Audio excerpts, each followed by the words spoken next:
Shalom saudara-saudara yang diberkati oleh Tuhan. Saya Teguh Prayitno, mahasiswa STT HAMI Jakarta. Pada saat ini saya akan mempresentasikan tugas saya melalui dosen. Tugas ini untuk memenuhi tugas dogmatika 3. Ya, saya diberikan judul Nubuat tentang kelahiran Yesus Kristus di dalam Perjanjian Lama. Sebelumnya itu saya mengucapkan terima kasih untuk kepercayaan dosen sehingga boleh terlaksana tugas ini. Pada saat ini banyak orang Kristen yang meragukan akan kelahiran Yesus Kristus di dalam dunia. Banyak orang yang meragukan akan kehadiran Yesus di dalam sejarah manusia. Faktanya, Yesus memang hadir dalam dunia dan berjalan bersama-sama dengan sejarah manusia. Tetapi sesungguhnya lebih jauh daripada itu. Nubuatan akan kelahiran Yesus Kristus, yakni kelahiran Mesias, ini telah ada beratus-ratus tahun sebelumnya. Kita pertama dalam Alkitab saja sudah mencatat tentang nubuatan kelahiran Yesus Kristus ini. Nubuatan itu tertulis di dalam Kejadian pasal yang ke-49 ayat yang ke-10. Nubuatan yang diucapkan oleh Yakub kepada anaknya Yehuda, yang mengatakan tongkat kerajaan tidak akan pernah beranjak dari Yehuda maupun lambang pemerintahan dari antara kakinya sampai dia, yaitu Mesias, yang berhak atasnya, maka kepadanya akan takluk bangsa-bangsa. Jadi, nubuatan tentang kelahiran Yesus Kristus ini sudah dinubuatkan jauh sebelum Mesias lahir, jauh sebelum ada perjanjian baru.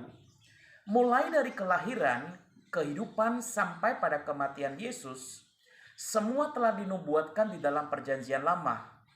Dan hal itu yang menjadi dasar bahwa benar adanya Yesus adalah juru selamat dunia yang dinantikan oleh semua orang yang Tuhan kirim untuk menyelamatkan dunia dari maut.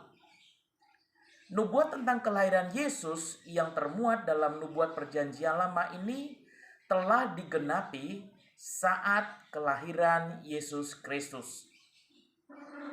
Setidak-tidaknya nubuat kelahiran Yesus Kristus dalam perjanjian lama atau nubuat perjanjian lama yang digenapi saat kelahiran Yesus. Kelahiran Yesus ke dunia bukanlah terjadi secara mendadak atau secara kebetulan.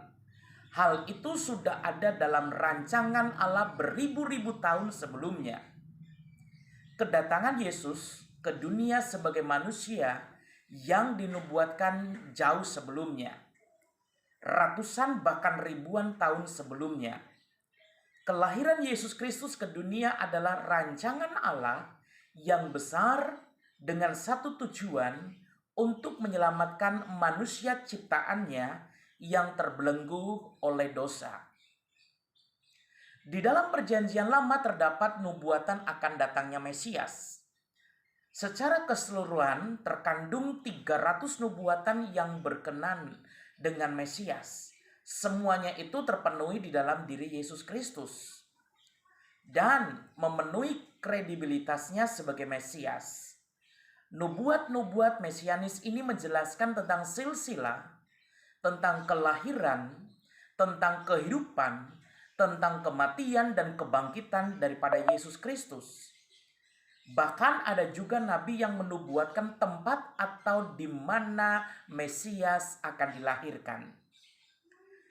Dalam buku Yesus Kristus Tuhan kita, Walworth mengatakan bahwa nubuat mengenai Mesias sebelum Yesus lahir sangat penting karena tidak ada yang lain di dunia ini yang pernah diramalkan secara sedemikian rupa, detail, jelas, dan sebagainya.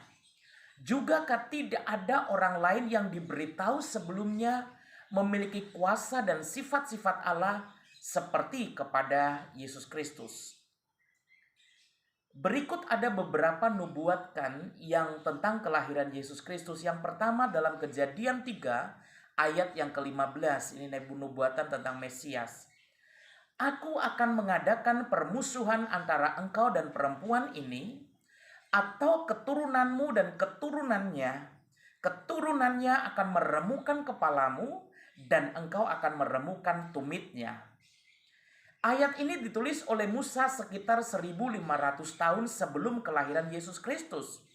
Jadi sejak awal Tuhan sudah mengatakan bahwa akan lahir keturunan Adam dan yang meremukkan kepala ular.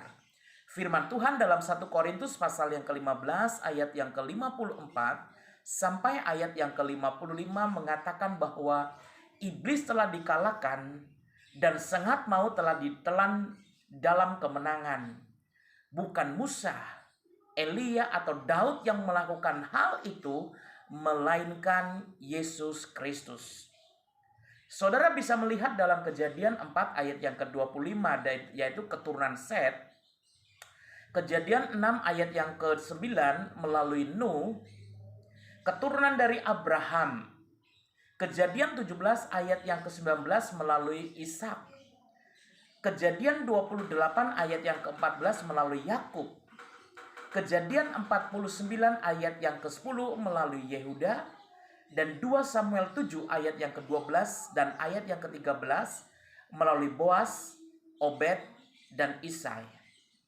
Yang kedua, nubuatan yang kedua dalam Yesaya pasal yang ke-7 ayat yang ke-14 yang mengatakan demikian. Sebab itu Tuhan sendirilah yang akan memberikan kepadamu suatu tanda, sesungguhnya seorang perempuan muda akan mengandung dan melahirkan seorang anak laki-laki, dan ia menamakan Immanuel. Yesaya menulis ayat di atas 700 tahun sebelum Yesus lahir. Jadi ada dua nubuatan luar biasa dari Nabi Yesaya pada ayat-ayat di atas. Pertama, Yesus lahir dari seorang perempuan muda.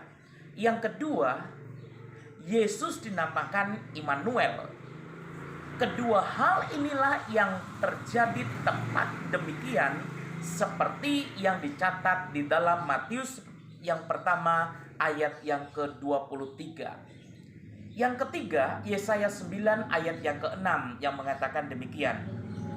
Sebab seorang anak telah lahir untuk kita, seorang putra telah diberikan untuk kita, lambang pemerintahan ada di atas bahunya, dan namanya disebutkan orang Penasehat Ajaib, Allah yang perkasa, Bapa yang kekal, dan Raja Damai. Yang keempat, dalam Mika pasal yang ke-5 ayat yang kedua, yang berkata demikian. Tetapi engkau, hai Bethlehem Efrata, hai yang terkecil di antara kaum Yehuda, daripadamu akan bangkit bagiku seorang yang akan memerintah Israel, yang permulaannya sudah sejak purbakala, sejak dahulu kala. Sama seperti Yesaya bahwa Mika juga menubuatkan kota kelahiran Yesus Kristus ini sekitar 700 tahun sebelum kelahiran daripada Yesus. Saat lahir, Yesus tidak hanya menggenapi nubuatan mengenai kelahirannya, yaitu di kota Bethlehem. Lebih jauh daripada itu, bahkan seluruh kehidupan, kematian, kebangkitan Yesus Kristus juga menggenapi bahwa nubuatan-nubuatan dari para nabi di dalam perjanjian lama. Kalau kita mengira bahwa kehadiran Yesus di dalam perjanjian baru dan ke dalam dunia hanya merupakan kebetulan, ini bukan merupakan kebetulan yang sangat banyak. Ayat-ayat di atas ini telah ditulis oleh nabi-nabi yang berbeda, di zaman yang berbeda, di waktu yang berbeda. Jadi saudara-saudara yang diberkati oleh Tuhan, tentang nubuatan kelahiran daripada Yesus Kristus ini, bahwa sesungguhnya telah dinubuatkan jauh sebelum daripada kelahiran Yesus Kristus, dan tidak ada seorang pun yang dapat menubuatkan beribu-ribu tahun atau dalam jangka waktu yang begitu banyak. Jadi saudaraku yang diberkati oleh Tuhan, sebagai kesimpulan tentang nubuatan kelahiran Yesus Kristus yang dicatat di dalam Perjanjian Lama, saya menyimpulkan bahwa Perjanjian Lama merupakan bayang-bayang dari Perjanjian Baru. Di dalam Perjanjian Lama, Allah telah menyatakan tentang dirinya dan rencananya kepada manusia melalui sejarah bangsa Israel. Dari bagaimana Allah berhubungan dengan bangsa Israel, kita bisa memahami tentang sifat-sifat Allah. Juga dari hal-hal yang Allah nyatakan, kita melihat kerinduan dan rencana Allah untuk memanggil bangsa Israel, bahkan bangsa-bangsa lain, untuk kembali kepadanya dan bersekutu dengannya. Namun demikian tidak mudah untuk memahami secara penuh tentang Perjanjian Lama. Baik yang menceritakan tentang sifat-sifat, kerinduan dan rencana Allah. Karena Perjanjian Lama banyak sekali dipenuhi dengan simbol-simbol, dipenuhi dengan gambaran-gambaran, dipenuhi dengan nubuatan-nubuatan yang tidak dapat secara langsung. Banyak dari simbol-simbol atau gambaran-gambaran nubuatan-nubuatan dan hukum-hukum, upacara-upacara yang ditunjukkan sebagai janji dan menjadi bayang-bayang untuk yang akan Allah lakukan dan digenapi dalam Perjanjian Baru. Oleh karena itu, untuk mengerti hal-hal yang Allah nyatakan dalam Perjanjian Lama, kita perlu sekali untuk mendapatkan penerangan dari Perjanjian Baru. Tanpa diterangi oleh Perjanjian Baru, maka Perjanjian Lama akan selama-lamanya menjadi kitab yang misterius yang tidak akan dipahami beritanya.